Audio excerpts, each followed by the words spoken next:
Hello nursing aspirants, most welcome nursing master channel. Guys, Rajasthan staff selection board की तरफ से जो दिसंबर में नोटिस पब्लिश की गई थी कि 19 मार्च से आपकी एप्लीकेशन फॉर्म भरी जाएगी वेरियस अलग अलग पोस्ट पे, कम्युनिटी हेल्थ ऑफिसर की पोस्ट पे, स्टाफ नर्स की पोस्ट पे, वो फिर से रीशेड्यूल्ड कर दिया गया है। आपको पता है कि 19 मार्च से आपकी जो एप्लीकेशन फॉर्म भरी जानी थी अब वो 2 अप्रैल से शुरू हो गई है। ठीक है, यानी कि 2 अप्रैल 2025 से आपकी एप्लीकेशन फॉर्म भरनी शुरू हो चुकी है, जिसके रिगार्डिंग हम अभी डिटेल्स में समझने वाले हैं कि उसके साथ में क्या क्या चीज़ें और बताई गई हैं जो आपके लिए जानना बेहद ज़रूरी है गाइस। ठीक है, तो सबसे पहले हम अगर देख लेंगे कि रिक्रूटिंग जो अथॉरिटी है वो है राजस्थान की staff selection board, that is RSM-SSB। ठीक है, पोजीशंस की बात कर लें तो गाइज यहाँ पे अलग अलग वेरियस पोस्ट होने वाले हैं, जहाँ पे CHO की पोस्ट है, स्टाफ नर्स की पोस्ट है, ठीक है, नर्सिंग ट्रेनर की पोस्ट है। तो नर्सिंग से रिलेटेड बहुत सारी यहाँ पे पोस्ट अवेलेबल है। ठीक है, जिसके रिगार्डिंग हम अभी डिटेल्स में समझने वाले हैं कि और उसके साथ साथ क्या क्या चीज़ें यहाँ पे दे रखी गई हैं। वैकेंसीज़ की बात करें तो गाइज मोर देन 8,000 यहाँ पे वैकेंसीज थी। वर्क लोकेशन की बात करें तो गाइज ऑब्वियसली राजस्थान की ये रिक्रूटमेंट है, तो राजस्थान इसका जॉब लोकेशन होने वाला है। एप्लीकेशन प्रोसेस स्टार्ट हो चुका है, ऑलरेडी ऑनलाइन मोड में ही हो रहा है इसकी ऑफिशियल वेबसाइट से। तो यदि आप इंटरेस्टेड कैंडिडेट हैं और एप्लीकेशन फॉर्म भरना चाहते हैं तो इसकी ऑफिशियल वेबसाइट पर जाकर के अपनी एप्लीकेशन फॉर्म को भर सकते हैं, क्योंकि ये ऑलरेडी शुरू हो चुका है गाइज। ठीक है, अभी हम समझने वाले हैं, देख लीजिएगा यहाँ पे 2 अप्रैल 2025 से इसकी एप्लीकेशन फॉर्म शुरू हो चुकी है और कब तक चलेगी तो 1 मई 2025 तक। ठीक है, ऑलमोस्ट आपके पास 1 महीने का टाइम दिया गया है कि आप अपनी एप्लीकेशन फॉर्म को भर सकें। और गाइज लास्ट मोमेंट में एप्लीकेशन फॉर्म भरिएगा तो प्रॉब्लम हो जाएगा, तो अभी आपके पास अच्छी अपॉर्चुनिटी है, अभी जाके एप्लीकेशन फॉर्म भर लीजिएगा। ठीक है, साथ में और भी बहुत सारी चीज़ें दे रखी गई हैं, देख लीजिएगा। After which no application will be accepted by the board. ठीक है, तो इस डेट के बाद यानी कि 1 मई के बाद कोई किसी भी तरीके से एप्लीकेशन फॉर्म को एक्सेप्ट नहीं किया जाएगा, आइदर ऑनलाइन मोड और ऑफलाइन मोड।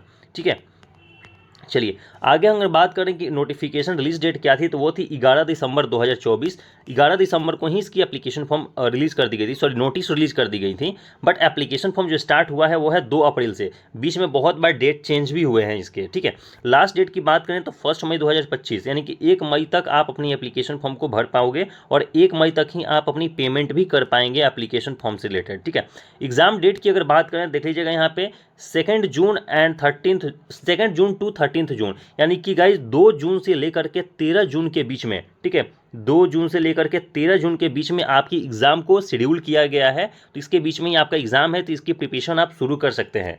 ठीक है, सारी चीज़ों का एग्ज़ाम जितने भी यहाँ पे पोस्ट रिलीज़ किए गए हैं अलग अलग वेरियस डिपार्टमेंट्स में, सबकी जो एग्ज़ाम है सबका एग्ज़ाम 2 जून से लेकर के 13 जून के बीच में ही कंडक्ट किया जाने वाला है।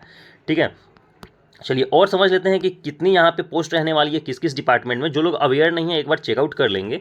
देख लीजिएगा यहाँ पे community health officer that is CHO की अगर हम बात कर लें तो टोटल 2634 यानी कि 2634 पोस्ट यहाँ पे है।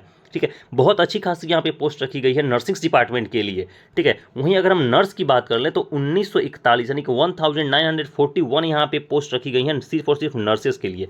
तो आप देख सकते हैं कि नर्सिंग डिपार्टमेंट में कितनी ज़्यादा यहाँ पे वैकेंसीज आई हुई हैं राजस्थान के अंदर। और गाइज यदि हम CHO की बात करें या फिर नर्स की बात करें या फिर सारी वैकेंसीज़ की बात करें जो अलग अलग पोस्ट पे आए हैं, ये सारे के सारे जो पोस्ट हैं वो कॉन्ट्रेक्चुअल बेसिस पे हैं। ठीक है, यानी कि टेंडर बेसिस पे ही ये रिक्रूटमेंट आपकी होने वाली है, ये परमानेंट वैकेंसीज़ नहीं है। बट अच्छी खासी सीट पे यहाँ पे वैकेंसीज़ होने वाली हैं जिसकी सैलरी भी बहुत अच्छी होने वाली है।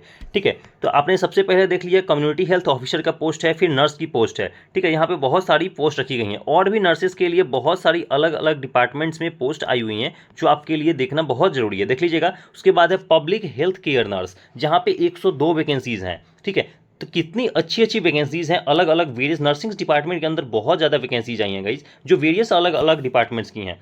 नर्सिंग इंचार्ज की देख लीजिएगा, नर्सिंग इंचार्ज की यहाँ पे 4 वैकेंसीज होने वाली है। ठीक है, अगर आप कोई फीमेल हेल्थ वर्कर है वो भी अप्लाई करना चाहता है तो उसके लिए 159 यहाँ पे सीट्स रखी गई हैं। ठीक है, और अगर हम बात करें तो यहाँ पे साइकाइट्रिक केयर नर्स की बात है, जो मेंटल पेशेंट्स को केयर देती हैं उनको बोला जाता है साइकाइट्रिक केयर नर्स। ठीक है, तो उनके लिए भी यहाँ पे 49 वैकेंसीज रखी गई हैं साइकाइट्रिक केयर नर्स के लिए। वहीं अगर हम बात करें नर्सिंग इंस्ट्रक्टर्स की तो यहाँ पे 56 वैकेंसीज हैं नर्सिंग इंस्ट्रक्टर्स की। तो आप खुद भी देख सकते हैं कि नर्सिंग डिपार्टमेंट्स में कितनी ज़्यादा वैकेंसीज आई हैं, आपके लिए बहुत अच्छा अपॉर्चुनिटी यहाँ पे रहने वाला है।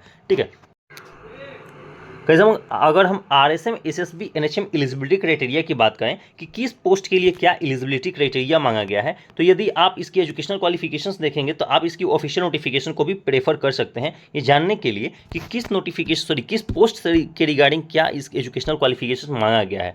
ठीक है, अगर हम बात करें कि मिनिमम एजुकेशन किसके लिए क्या चाहिए, तो मिनिमम एजुकेशन चाहिए 12th पास, यानी कि आप 12th पास होनी चाहिए। और गाइज यदि आप नर्सिंग डिपार्टमेंट्स की एप्लीकेशन फॉर्म भरना चाहते हैं तो आपकी 12th में पीसीबी से जो पासिंग परसेंटेज होती हैं उतना कंफर्म होना चाहिए। ठीक है, वहीं बात करें हम एडिशनल क्वालिफिकेशंस की, तो एडिशनल क्वालिफिकेशंस में यदि आप डिप्लोमा के बेसिस पे अप्लाई करना चाहते हैं या फिर डिग्री के बेसिस पे अप्लाई करना चाहते हैं तो आपके पास इनकी सर्टिफिकेट्स होनी चाहिए। सपोज दैट यदि आप नर्सिंग के रिक्रूटमेंट में फुलफिल करना चाहते हैं, ठीक है, एज ए स्टाफ नर्स या फिर एज ए सीएचओ, तो आपके पास जो डिप्लोमा होगा वो जीएनएम होना चाहिए। और जीएनएम भी कहाँ से होनी चाहिए, तो इंडियन नर्सिंग काउंसिल या फिर स्टेट नर्सिंग काउंसिल से रजिस्टर्ड होनी चाहिए गाइस। ठीक है, अगर हम बीएससी नर्सिंग की बात कर लें कि यदि आपके पास बीएससी नर्सिंग के सर्टिफिकेट्स हैं, ठीक है, तो वो इंडियन नर्सिंग काउंसिल से रजिस्टर्ड होनी चाहिए या फिर राजस्थान की जो स्टेट नर्सिंग काउंसिल है वहाँ से रजिस्टर्ड होनी चाहिए। अदर स्टेट से यदि आप पास आउट हैं और वहीं से अगर आपकी नर्सिंग काउंसिल है तो वो एलिजिबल नहीं माना जाएगा गाइस। आपकी जो रजिस्ट्रेशन है वो राजस्थान की नर्सिंग काउंसिल से होनी चाहिए। एज लिमिट की अगर हम बात कर लेते हैं तो देख लीजिएगा यहाँ पे क्या चीज़ें दे रखी गई हैं। अगर हम मिनिमम एज लिमिट की बात कर लें तो मिनिमम एज होना चाहिए 21 ईयर्स। ठीक है, the applicant must have attend 21 years age of January 1 2025, यानी कि 1 जनवरी 2025 तक आप 21 साल पूरे हो जाने चाहिए। ठीक है, वहीं अगर मैक्सिमम एज की बात कर लें तो मैक्सिमम एज है 40 ईयर्स, यानी कि 1 जनवरी 2025 से पहले अगर 40 ईयर्स आपका हो चुका है तो आप यहाँ पे एलिजिबल नहीं माने जाएंगे। ठीक है, तो मिनिमम एज की अगर बात करें वो है 21 एंड द मैक्सिमम इज 40। ठीक है, तो बहुत अच्छा खासा यहाँ पे एज भी दिया गया है कि आप 40 ईयर्स तक अपनी एप्लीकेशन फॉर्म भर सकते हैं। तो बहुत अच्छी यहाँ पे रिक्रूटमेंट्स आपकी होने वाली है।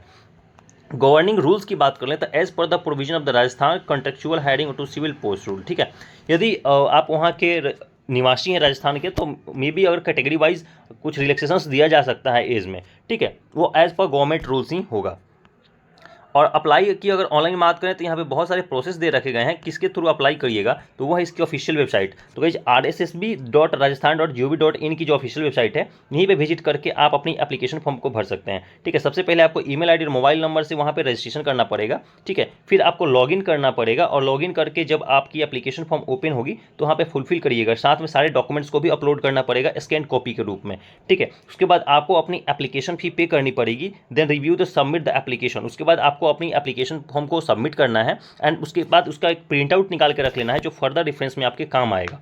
ठीक है, तो यही सारी चीज़ें थी गाइज जो आपको बतानी बहुत जरूरी थी। अगर हम बात करें कि सिलेक्शन का क्या प्रोसेस है यहाँ पे, तो सिलेक्शन का प्रोसेस होने वाला है पहला तो रिटन टेस्ट। ठीक है, यहाँ पे ऑब्जेक्टिव टाइप क्वेश्चंस पूछे जाएंगे, will be asked in the computer based, यानी कि सीबीटी मोड में। ठीक है, या फिर ऑफलाइन एग्जामिनेशंस भी यहाँ पे कंडक्ट किए जा सकते हैं। इसके रिगार्डिंग अभी जानकारी नहीं है, बट मस्ट श्योर कि गाइज सीबीटी ही होना चाहिए यहाँ पे। ठीक है, आगे अगर हम बात करें डॉक्यूमेंट वेरिफिकेशन का, तो देख लीजिएगा aspirants who qualify in the written exam will be called for the document verifications. जो लोग भी रिटन एग्जाम में क्वालिफाई करेंगे वो डॉक्यूमेंट वेरिफिकेशंस के लिए उनको कॉल चला जाएगा। ठीक है, थ्रू मेल जाएगा या फिर थ्रू ईमेल के थ्रू या फिर मोबाइल नंबर पर जो मैसेज होता है उसके थ्रू आपको इन्फॉर्मेशन चली जाएंगी। देन फाइनल मेरिट लिस्ट आपका बनाया जाएगा। ठीक है, the final merit list will be prepared on the performance in the written examination and document verifications, यानी कि रिटन एग्जामिनेशन के बाद आपकी डॉक्यूमेंट वेरिफिकेशन में यदि कहीं कोई त्रुटि हुई तो भी आपको वहाँ से डिस्क्वालीफाई किया जा सकता है। ठीक है, तो यही सारी चीज़ें थी गाइज जो आपके साथ डिस्कस करना बहुत ज़्यादा जरूरी था। इसके अलावा यदि आपको कोई और इन्फॉर्मेशन चाहिए तो आप हमें कमेंट बॉक्स में कमेंट करके पूछ सकते हैं, आपको आपके आंसर्स कर दिए जाएंगे। इस वीडियो में इतना ही रखते हैं गाइज। वीडियो अच्छी लगे तो प्लीज़ लाइक कर दीजिएगा और चैनल को जो सब्सक्राइब कर लीजिएगा ताकि आने वाले टाइम पे सारे रिक्रूटमेंट्स आपको एक चैनल पे मिल सके नर्सिंग से related. Thank you so much guys, thank you. चाहे राजस्थान हो, यूपी, बिहार, एमपी, किसी भी स्टेट का सीएचओ एग्जाम हो, मिशन आई ने अपनी मिशन सीएचओ बुक का लेटेस्ट 2025 का एडिशन लॉन्च कर दिए हैं। ये हिंदी और इंग्लिश मिक्स में, यानी कि हिंदी एडिशन हो गया और ये मिशन सीएचओ का इंग्लिश एडिशन, दोनों 2025 का फुली रिवाइज और अपडेटेड है। खास बात दोनों बुक्स की कंप्लीटली सीएचओ सिलेबस के अनुसार बुक्स तैयार हुई है, जहाँ पर community health, nursing programmes, family planning, immunisation, communicable disease उनको ज्यादा वेटेज दिया है। सीएचओ के पुराने पेपर्स और फर्स्ट एड सभी सब्जेक्ट्स इनमें इंक्लूड है। सबसे विशेष बात है कि जो इन दोनों ही बुक्स में जो क्रॉस मैचिंग वाले क्वेश्चन आपके लास्ट टाइम सीएचओ में आए थे, राजस्थान सीएचओ में, यूपी एमपी में पूछते रहते हैं, तो वो लास्ट में हमने ऐड कर दिए, जहां से आप क्रॉस मैचिंग क्वेश्चंस की भी अच्छी से प्रिपरेशन कर सकते हैं। साथ ही आप ऑनलाइन क्लासेज और टेस्ट सीरीज हमारे ऐप से जो ज्वाइन कर सकते हैं। इसके अलावा जो नॉन नर्सिंग का सिलेबस है राजस्थान सीएचओ में, यूपी में, नॉन नर्सिंग के सिलेबस के लिए जो आपको दिखाई दे रही है जो ये नॉन नर्सिंग के लिए जल्द ही मार्च के फर्स्ट वीक में लॉन्च होने वाली है। तो देर किस बात की, अभी अमेजन फ्लिपकार्ट से या हमारी वेबसाइट से बुक ऑर्डर करके किसी भी राज्य में सीएचओ बनने का आप अपना सपना पूरा कर सकते हैं। Thank you.